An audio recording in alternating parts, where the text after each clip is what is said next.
Hello everyone and welcome to Ascent GATE academy. दोस्तों, मेरे साथ जो स्क्रीन शेयर कर रहे हैं वो है मिस्टर उज्जवल जैन, जिन्होंने ऑल इंडिया रैंक 8 लाया है गेट 2021 एक्सी ब्रांच में। दोस्तों, उज्जवल मेरे स्टूडेंट रहे हैं आज से नहीं, काफ़ी साल पहले से। जब मैं कॉलेज में पढ़ाता था तब से ये मेरे स्टूडेंट रहे हैं। एसेंट गेट एकेडमी के वीडियो कोर्सेज भी इन्होंने अपनी प्रिपरेशन के लिए यूज़ किए हैं और लास्ट 2 साल से ये एसेंट गेट एकेडमी में जुड़े हैं as a doubt solving educators. हमारे स्टूडेंट्स जो भी डाउट पूछते हैं वो डाउट्स का आंसर जो है वो उज्जवल ही करते हैं। एक बहुत लंबी जर्नी रही है उज्जवल की प्रिपरेशन के दौरान, और इस दौरान कई सारी अचीवमेंट्स भी इनकी रही है। वो सारी चीज़ें, इनकी जर्नी के बारे में भी हम देखेंगे।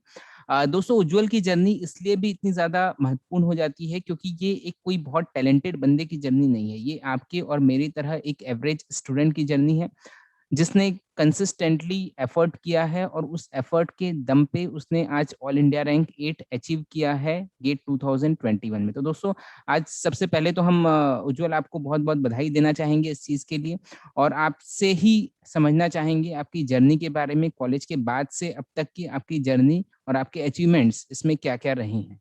सर स्टार्टिंग में सर 2016 में मैंने जेन्युइनली थोड़ा पढ़ के गेट दिया था, तो वो पेपर उतना अच्छा नहीं गया था मेरा। तो बट वो क्वालिफाई हो गया था, 40 42 या 45 कुछ मार्क्स थे उसमें। 2016 गेट की मैं बात कर रहा हूँ। तो उसके बाद उसके थ्रू मैंने एमटेक किया सर। फिर 2018 में मेरा एमटेक कंप्लीट हुआ 18-19 सेशन पे। तो 2019 का गेट मैंने फिर से दिया था। तो उसमें 700 कुछ रैंक था। तो उससे उसके बाद उससे अभी सर रिसेंटली सेल का इंटरव्यू हुआ है, वही 2019 गेट के स्कोर से। और 2019 में ही सर बीआरसी का रिटन एग्जाम हुआ था। तो बीआरसी का रिटन एग्जाम क्लियर हो गया था। उससे पहले जो 2019 के पहले जो बीआरसी एग्जाम हुआ था उसमें मेरा एक नंबर से इंटरव्यू कॉलिंग रह गया था। I think 152 stem cut off था बीआरसी का रिटन एग्जाम का। तो वो थोड़ा बुरा लगा था। उसके बाद अगले बार रिटर्न निकल गया था बीआरसी का। उसके बाद फिर से गेट में 7th रैंक आने के बाद सर अभी 2020 में इसरो और एनएलसी का रिटर्न एग्जाम हुआ था। तो उनका रिटर्न निकल गया था और हाल ही में भी अभी इंटरव्यू उनका भी इंटरव्यू हो गया। और इसी साल 2021 में मैंने एक्सी का भी अभी गेट एग्जाम दिया था। तो 8 रैंक आया था। नेक्स्ट मैं तुमसे ये पूछना चाहूँगा उज्जवल कि जिस तरह की जर्नी तुम्हारी रही है, एक लंबी जर्नी तुम्हारी रही है, और इस दौरान अक्सर होता ये है, जैसा मैंने भी अपने बहुत से स्टूडेंट्स को देखा है, इस दौरान होता ये है कि हम बहुत ज़्यादा डिमोटिवेट होते हैं। तुम्हारी जर्नी में भी मैं अगर देखूँ, तो एक चीज़ मुझे दिखती है कि शुरू-शुरू में तुम्हारे फेलियर्स काफ़ी सारे रहे, बट तुम उससे डिमोटिवेट नहीं हुए, कंटिन्यूअसली तुमने अपने परफॉर्मेंस को इम्प्रूव किया और आज इस लेवल पे पहुँचे हो। बहुत से स्टूडेंट्स यहीं पर मात खा जाते हैं, वो बहुत जल्दी डिमोटिवेट हो जाते हैं, और बहुत से लोगों की इनफैक्ट प्रॉब्लम ही यही रहती है कि शुरू में तो 1-2 साल तक अच्छा परफॉर्म करते हैं, बट उसके बाद क्योंकि पेरेंट्स का भी प्रेशर बहुत रहता है, घर वालों का प्रेशर बहुत ज़्यादा रहता है कि इंजीनियरिंग के बाद अर्निंग करने का, तो एक तरह से वो कंटिन्यूअसली धीरे-धीरे करके बहुत डिमोटिवेट होते हैं और अपना नेचुरल परफॉर्मेंस भी, जो उनका नेचुरल परफॉर्मेंस है, इवन बेस्ट परफॉर्मेंस को तो हम छोड़ देते हैं, जो उनका नेचुरल परफॉर्मेंस है वो भी वो आने वाले समय में परफॉर्म नहीं कर पाते। तो सबसे पहले मैं यही तुमसे जानना चाहूँगा on behalf of all such students कि किस तरह से तुमने अपने आप को मोटिवेट रखा और किस तरह से तुमने अपनी कंटिन्यूअसली परफॉर्मेंस को इम्प्रूव किया? सर मतलब जब भी जैसे कि बीआरसी का मेरा रिटर्न नहीं निकल पाया, उसके बाद फर्स्ट टाइम तो रिटर्न ही एक नंबर से रह गया था। उसके बाद रिटर्न निकला बट इंटरव्यू नहीं निकल पाया। तो सर तब थोड़ी जब में नेगेटिविटी आती थी, तो मैं बस यही अपने आप को समझाता था कि एक एग्जाम मैं दूर हूँ सक्सेस से। सिर्फ एक एग्जाम की बात है। वो मतलब हो सकता है कि कुछ समय लग रहा है उसमें, बट एट द एंड सिर्फ एक एग्जाम इम्पोर्टेंट है कि अगर वो बहुत अच्छा चला गया, तो जो ये जितने भी पीछे आपने स्ट्रगल किया है वो सब सक्सेस में कन्वर्ट हो जाएगा। तो जब भी मैं होता था कि थोड़ा डीमोटिवेट फील आता था कि कुछ नहीं हो रहा है या कुछ नहीं हो पाएगा करके, या मैं थोड़ा लेट हो गया हूँ करके, बट वो सब चीज आपके सिर्फ एक एग्जाम पे डिपेंड करता है। अगर आप एक एग्जाम निकाल लिया, चाहे हो सकता है कई कई स्टूडेंट बहुत जल्दी निकाल लेते हैं, कई स्टूडेंट 22 की एज में निकाल लेंगे, आप 27 28 की एज में निकालोगे, बट एट द एंड आप एक एग्जाम अगर निकाल लिया, आप उसके जितने भी आपने पीछे पाप किए होंगे सर वो सब धुल जाएंगे। तो मेरे हिसाब से तो कोई भी जो तैयारी कर रहा है, अगर उससे कुछ एग्जाम नहीं निकल रहे हैं, तो उसको बस वही माइंड पे रखना चाहिए कि एक एग्जाम में दूर हूँ बस। तो वो राइट, थोड़ा आपको राइट। कॉन्फिडेंस दे देगा। जी, बहुत अच्छी बात कही मुझे तुमने, और ये मैं समझता हूँ कि बहुत लोगों के समझने की चीज़ है, कि सिर्फ एक एग्ज़ाम दूर ही हम हैं हमारी सक्सेस से और एक अच्छी लाइफ़ से। क्योंकि आप ठीक है, आपकी हो सकता है 4 साल 5 साल यहाँ पर निकले हैं, लेकिन आने वाले समय में आपको ये 4 5 साल का स्ट्रगल याद नहीं रहेगा। इसके बाद जो आप सही जगह जो लगते हैं, अच्छी जगह अगर आप लग जाते हैं, तो उसके बेनिफिट आपको थ्रू आउट द लाइफ मिलेंगे। तो लाइफ हमारी नो डाउट बहुत लंबी है, इसको 2 3 साल के स्ट्रगल से ही हमको नहीं नापना चाहिए। एक लॉन्ग टर्म सोच के साथ ही और एक कांस्टेंट मोटिवेशन के साथ ही इस तरह की प्रिपरेशन हम कर सकते हैं। बहुत अच्छा जवाब दिया उज्जवल ने। नेक्स्ट मैं पूछना चाहूंगा उज्जवल तुमसे कि तुम्हारी परफॉर्मेंस में एक कंटिन्यूअसली रैंक इंप्रूवमेंट दिख रहा है, कंटिन्यूअसली तुमने रैंक इंप्रूव किया है अपने गेट एग्जाम में। तो उसके लिए मैं चाहूंगा तुम हमारे व्यूअर्स को थोड़े बहुत टिप्स बताओ कि बहुत लोग ऐसे हैं जो ऑलरेडी प्रिपरेशन कर चुके हैं, कुछ रैंक आया है, वो हो सकता है अंडर 1000, अंडर 2000, अंडर 5000 तक उनके रैंक आए हैं, वो सिर्फ अब रैंक इंप्रूव करना चाहते हैं। अब उनको वो चीज समझ में नहीं आती कि आखिर किस चीज में ज्यादा फोकस किया जाए, क्योंकि जो कंसेप्ट ऑलरेडी पढ़ चुके हैं उन कंसेप्ट को आदमी बार बार नहीं पढ़ सकता, और क्या फायदा वो ही चीज एक ही एक चीज पढ़ के क्या फायदा। तो और कई लोगों का ऐसा भी होता है कि एक पर्टिकुलर रेंज में ही आके सब लोग अटकते हैं कि 50 to 60 मार्क्स जो है, मैं बहुत से स्टूडेंट्स को अपने देखा हूँ, अप टू 60 मार्क्स ही वो लोग आके अटकते हैं। तो रैंक इंप्रूवमेंट के लिए क्या क्या चीजें जरूरी है, क्या आप बताओगे उनको? सर सर मतलब गेट जैसे जनरली दो एग्जाम और हैं, जो मतलब गेट के सिलेबस जैसे ही एग्जाम है, एक आईएसआरओ का है और एक बीआरसी का अलग से जो एग्जाम होता है। तो ये क्योंकि टेक्निकल एग्जाम्स हैं, बाकी जो पब्लिक सेक्टर के होते हैं अब जो हो रहे हैं वो नॉन टेक बिहार है उसमें। ये जो तीन है वो कोर टेक्निकल एग्जाम है। तो लगभग इन तीनों की प्रिपरेशन सर एक जैसी है, एकदम ज्यादा ड्रास्टिक चेंज नहीं है। तो जो स्टूडेंट गेट दे रहे हैं वो ये भी दे रहे होंगे, तो ये सारे एग्जाम भी वो ऑब्वियसली दे ही रहे होंगे, क्योंकि कंटिन्यूसली बीआरसी हो गया या आईएसआर हो गया या आ ही रहे हैं एग्जाम इनके। तो अगर आप कंटिन्यूसली, हाँ ऑब्वियसली बहुत बार आप किसी कॉन्सेप्ट को पढ़ते हो तो आप बोर हो जाते हो कि यार ये तो मुझे आता है करके, ये सब तो मैंने कई बार पढ़ चुका है करके। मेरे साथ भी होता था कि कई बार एक ही कॉन्सेप्ट को पढ़ पढ़ के मैं खुद बोर हो जाता था कि यार और क्या रह गया है इसमें करके।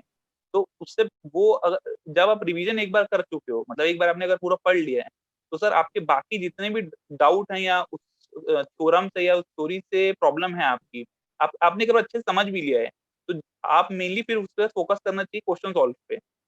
क्वेश्चन सॉल्विंग बहुत जरूरी है उसके लिए, कि आपने एक बार कॉन्सेप्ट अगर पढ़ लिया, काफी बार पढ़ लिया, 5 टाइम रिवीजन आपने कर लिया, आपको कॉन्सेप्ट एकदम अच्छे से याद हो गया है, but GATE specially GATE exam पे सर उसका एप्लीकेशन बहुत इंपॉर्टेंट हो जाता है। आपने जो सिर्फ कॉन्सेप्ट पढ़ लिया 5 बार, उससे उतना इंपॉर्टेंस नहीं होगा जितना आपको अप्लाई करके देखोगे। तो अप्लाई आप सिर्फ क्वेश्चन से ही कर सकते हो।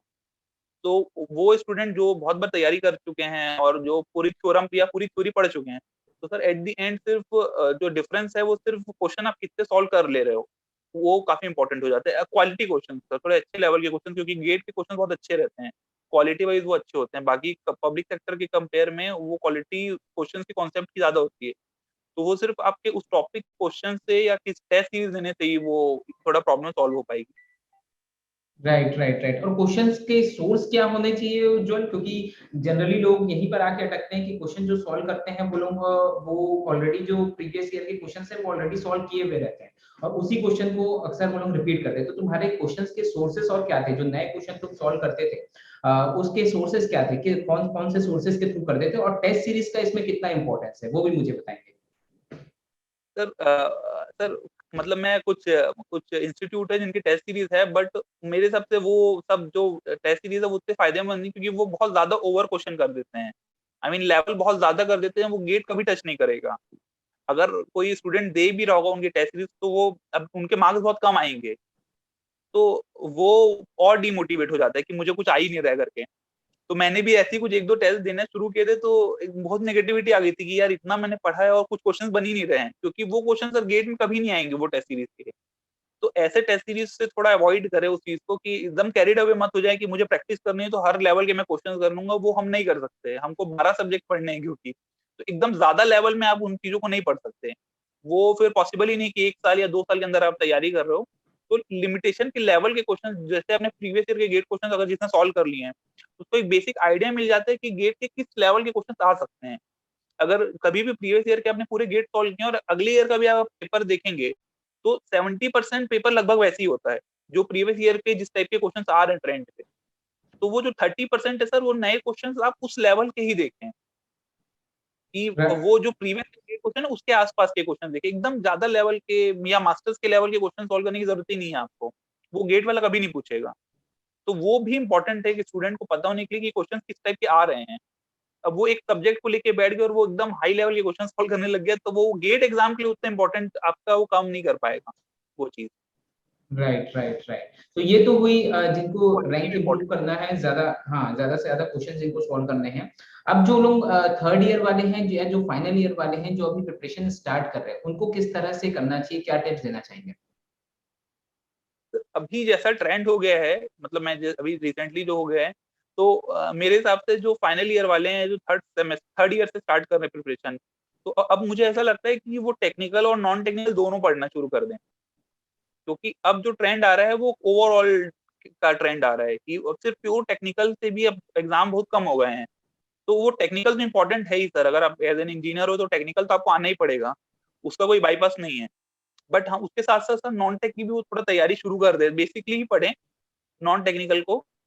क्योंकि हम लोग इंजीनियरिंग में सर इंग्लिश वगैरह उतने अच्छे से नहीं पढ़ते हैं, फ्रेंकली मैं आपको बताऊं, क्योंकि टेक्निकल पे खासकर मैकेनिकल इंजीनियर में जितने भी सब्जेक्ट है वो कोर प्रैक्टिकल एकदम सब्जेक्ट हैं, तो वो एकदम इंटरेस्टिंग लगने लगता है हम लोग को। तो नॉन टेक वैसे भी उतना हम लोग ध्यान देते नहीं है कभी भी। अब जो है वो टेक्निकल के साथ साथ नॉन टेक की भी वो पढ़ाई करें, साथ में टेक्निकल के साथ साथ रिलेटिव लेके कि उनको नॉन टेक भी पढ़ना पड़ेगा। अब उसका क्योंकि मैक्सिमम जो भी एग्जाम हो रहे हैं वो अब दोनों मिक्स होकर के हो रहे हैं, तो टेक्निकल तो आपको आना ही पड़ेगा और साथ में आपको नॉन टेक भी पढ़ना पड़ेगा। Right right right. मतलब एक जो प्रिपरेशन करनी है, ओवरऑल प्रिपरेशन करनी है, सिर्फ एक एग्जाम्स के से लिमिट होके हमको यस नई सर। चीजों को देखना है। क्योंकि हर एग्जाम में जितना पहले जैसा स्कोप था, whether it be IAS, whether it be GATE, पहले जितनी सीट्स पीएसयूज की निकलती थी, या आईएएस में जो रेलवे रिक्रूट करता था, अब यस वो सर। चीज नहीं रही है। तो ऑब्वियसली हमको जो प्रिपरेशन करनी है, एक ओवरऑल प्रिपरेशन करनी है। ठीक बात, ठीक है। अच्छा, मैं अब प्रिपरेशन के दौरान आप नोट्स वगैरह किस तरह से बनाते थे, शॉर्ट नोट्स किस तरह से बनाते थे, वो थोड़ा सा मुझे बताएंगे, हमारे व्यूअर्स को बताएंगे। सर मैंने शॉर्ट नोट सर कॉपी में ही बना ली थी, properly hand written short note. क्योंकि मतलब कई बार सर शॉर्ट नोट्स की बुक आती है, वो सर पब्लिक सेक्टर के एग्जाम के लिए ठीक है कि आप उसको एक बार देख के चलेगा, बट गेट जो कॉन्सेप्चुअल एग्जाम है उसको आपको उस लेवल में जाके लिखना पड़ेगा कि ये कॉन्सेप्ट को यहाँ लगाना है या इसके ये एप्लीकेशन है। तो एक प्रॉपर हैंड रिटन नोट आपको खुद से लिख के, मतलब आप 2 या 3 बार का थ्योरी पढ़ लिए हैं और टेस्ट टेस्ट अगर आप देने शुरू कर दिए तो आपको समझ आ जाएगी क्वेश्चन कहाँ से कैसे फ्रेम हो रहे हैं। तो जब आप शॉर्ट नोट्स बनाएंगे तो उसको भी याद करके बनाना है। शॉर्ट नोट सिर्फ फॉर्मूला लिखना नहीं है सर कि आप सिर्फ अगर 1000 फॉर्मूले तो आप फॉर्मूले लिख लीजिए। वो आपको शॉर्ट नोट देके ये याद आना चाहिए कि फॉर्मूला अप्लाई कब होगा। एप्लीकेशन भी आपको उसके शॉर्ट नोट्स में आपको अपने जो रिटर्न नोट्स हैं उसको देख के याद आना चाहिए, अच्छा ये फॉर्मूला मेरे को यहाँ अप्लाई करना है, इस टाइप के क्वेश्चन में फॉर्मूला अप्लाई होगा। तो वो जब आप थ्योरी भी पढ़ेंगे और क्वेश्चन सॉल्व करेंगे तभी शॉर्ट नोट्स मेरे हिसाब से बनाने चाहिए। Right right right. ठीक है। अच्छा, जैसे मैंने पहले भी बताया कि आपने एसएंड के स्टूडेंट रहे हैं, मेरे तो खैर काफी पहले से स्टूडेंट रहे हो, यस सर। कॉलेज टाइम से, है ना। उसके बाद एसएंड के भी वीडियो लेक्चर्स यूज किए तुम्हारी प्रिपरेशन में, तो उसका थोड़ा सा एक्सपीरियंस यस बताओगे, सर। कितने वो हेल्पफुल हुए हैं तुम्हारी प्रिपरेशन में, और कैसे किस तरह से उनसे आपने स्कोर, अच्छा स्कोर किया है? सर गेट एग्जाम या कॉम्पिटेटिव एग्जाम के लिए टाइम थोड़ा लिमिटेड रहता है हमारे पास। तो जनरली जैसे कि हम कॉलेज वाले जो स्टूडेंट रहते हैं वो हम लोग कॉलेज में तो बुक्स वगैरह से पढ़ते हैं, बट गेट जैसा एग्जाम के लिए क्योंकि आपको बहुत वास्ट सिलेबस पढ़ना है इसके लिए, तो आपको थोड़ा कन्फाइंड चीज पता होनी पड़ेगी। तो जो कन्फाइंड की किस किस टॉपिक को कितना पढ़ना है सर, वो खैर कोई ऑब्वियसली कोई एक्सपीरियंस टीचर से ही आपको पता चल सकती है वो, क्योंकि वो इतने समय से वो सब्जेक्ट पढ़ा रहा है तो उसको पता है। हमको सारे सब्जेक्ट के बारे में तो पता नहीं है कि कहाँ कितना सब्जेक्ट कितना इंपॉर्टेंट है, कितना कवरेज है उस सब्जेक्ट की।